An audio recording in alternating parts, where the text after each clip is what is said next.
The Superman and Batman World's Finest collection of stories really hit magic with Jeff Loeb's Supergirl. This is a really important story because Jeff Loeb brought the current Supergirl back into publication, brought her back to the DC universe. Because before this, spoiler, she was gone. She was dead after Crisis on Infinite Earths, and a alien protoplasmic matrix basically took over her body or created her own body. And so it was a bastardized version of Supergirl. Whether you like that storytelling or not, that's fine, but it wasn't Kara Zor-El. And so Jeff Loeb brought Supergirl back into the DC universe in a very unique way, because he brought her back under the confines of a Superman and Batman story. And this works in an interesting way because Jeff Loeb told a coming-of-age story, a characterization piece on the last girl of Krypton, looked from the perspective of two kind of parents or two guardians. Superman, the overprotective, I need to look out for my family cousin, and Batman, the suspicious, I don't trust this alien, what she's doing here. So it's a very, very fun, witty, and interesting take on Supergirl. And it is a Supergirl story. It's her story of how she comes to Earth and how she is put into this dire straits situation. And now she has to deal with two guys that are kind of constantly watching her. And so you really feel for her, because how would you feel being stuck in a situation where both Superman and Batman are trying to make sure that, you don't cause ruckus, but you're also, this teenage girl, alien teenage girl, of course, but still very similar. It has some great moments where Superman kind of works with her and kind of tries to bond with her. Very fun moments between Batman and Supergirl, him not trusting her. You have great cameos from Wonder Woman trying to train her, and ultimately Darkseid showing up and fucking everything up. Some amazing fight scenes, and Michael Turner's artwork is really good. And for those of you not familiar with Michael Turner, he's the one that created the Witchblade series. And so, as you know, he creates some very interesting and fine detailed art, and the colors just come out. And so overall, this is an all-encompassing story that does real justice to the Supergirl mythos, while at the same time paying tribute to Batman and Superman and their ideologies. It's a completely fantastic and interesting read, and should be. It works in complexity, so there's layers to it, but it's also just a fun story you can read again and again. And the animated DC movie is also pretty fun. Watching cartoons and reading comics, do you ever wonder, why does the hero always win? And you're always thinking, why don't the villains just team up and take them all out? I bet they could if they really thought about it. Well, Jim Krueger's Justice does just that. This is by far one of the best stories I've ever read, and it's one of the first stories that ever actually gave me goosebumps reading it. And that works on two levels. One, the art is simply fantastic. Alex Ross is one of those artists that just takes you to another dimension as far as visually treating your eyes, because you're watching something. It's kind of like you're watching a movie, but on paper. And on the second level, it's also fantastic because moralistically, it's a story in where maybe the villains were right, because they come together creating the Legion of Doom in order to take out the superheroes, because they find that the superheroes, what happens when they can't take on all threats, something outside of their out of their power, and everybody dies. So they need to take matters into their own hands, and they need to be able to take them out. This story is also fun on so many levels because it has a great assortment of all the heroes you'd want. Just looking at the covers, you can see people like Brainiac, Lex Luthor, Gorilla Grodd, Zatanna, Martian Manhunter, Batman, Wonder Woman, Red Tornado. You have so many different characters going on through this three-part story that it never feels convoluted or a mess. And there's so many specific moments in where you're, oh shit, did that just happen? And I'm not going to spoil anything, but there are so many moments in this story where I just went, fuck, this is crazy. And the payoff is really rewarding, and it's just a story from beginning to end, works on multiple levels, and I love it so much.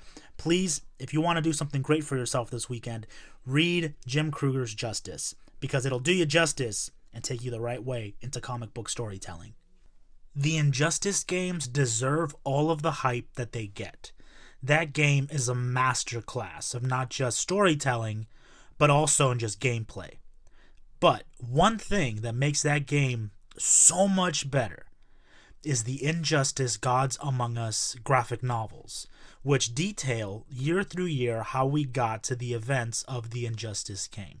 For those of you living under a rock, an Injustice is kind of a Mortal Kombat style fighting game, competitive, and where Superman has become all tyrant and he's now fucking everything up. And he is killing people, and Batman is the only thing that's stopping him and his, coalition of super friends to stop him. But in an Injustice, Gods Among Us, Year 1, these collections of stories are great because you get a sense of who Superman, again, is, and you really get to build on all of the things that happen over time from when the Joker does his dastardly deed that puts Superman in the crosshairs to becoming the biggest baddie of all time. Injustice Gods Among Us is not only illustrated perfectly, but the story is so poignant. You really feel for Superman, especially in Year 1, because you can tell he's a guy that is conflicted. He has lost everything, and he is trying to find himself. And he is making some terrible, terrible choices. But it's kind of like one of those Goosebumps novels where you kind of get to pick your own destiny. What's he going to do? And it depends on, those that kind of help him. And you really get to see, especially in Year 1, the relationship between both him and Batman as it starts to just fall apart. There are so many beautiful scenes in this, especially the scene in where Superman confronts Aquaman, that make this a worthy read. Injustice, Gods Among Us, the whole series itself is fantastic. But Year 1 is a great place to start because you start to see exactly how far Superman would go and the events that led him there. Oh, well, you look at that. Another Superman story. Sorry about the Superman spam, but these are some of my favorite stories for a reason. And people say, you can't write a good Superman story anymore. And I mean, arguably, there's some truth to that, but realistically, it's not true because, Superman is all about embodying the human spirit in the form of an alien body, which is crazy to think about. But Secret Identity by Kurt Busiek is one of those Superman tellings and where it's completely different. So in this world, Superman exists, right? He's a comic book.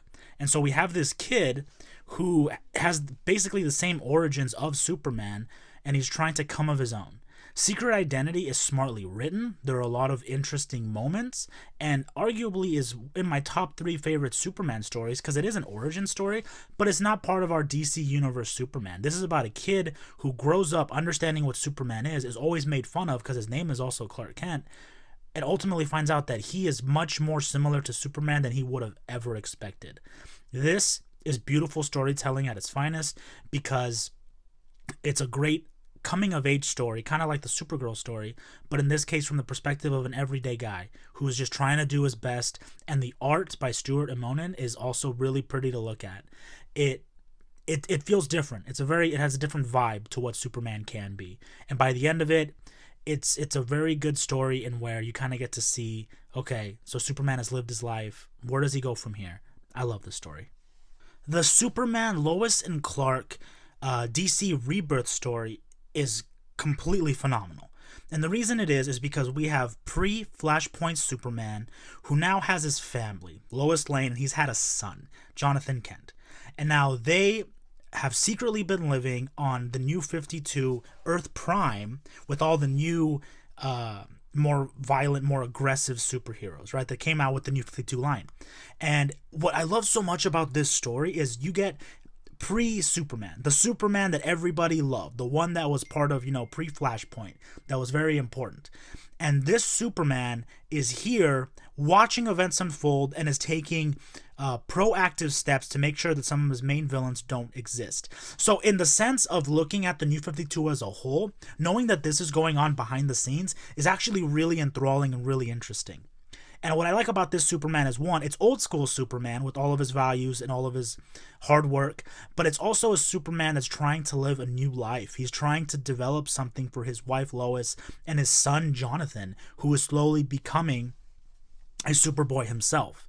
Superman is donning the black suit, which is also really cool, and he has a lot of really iconic moments in this series and where he's actually fighting against, new foes and old foes alike.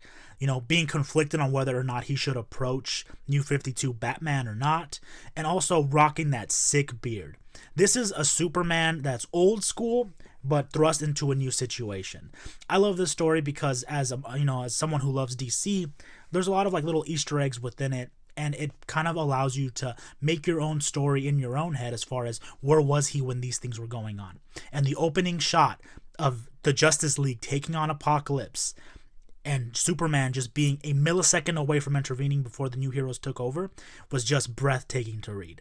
This right here is smart storytelling, and it's also good storytelling for people that are fans of Superman. So this was one of those moments where I went, fuck yeah, holy shit, I love it.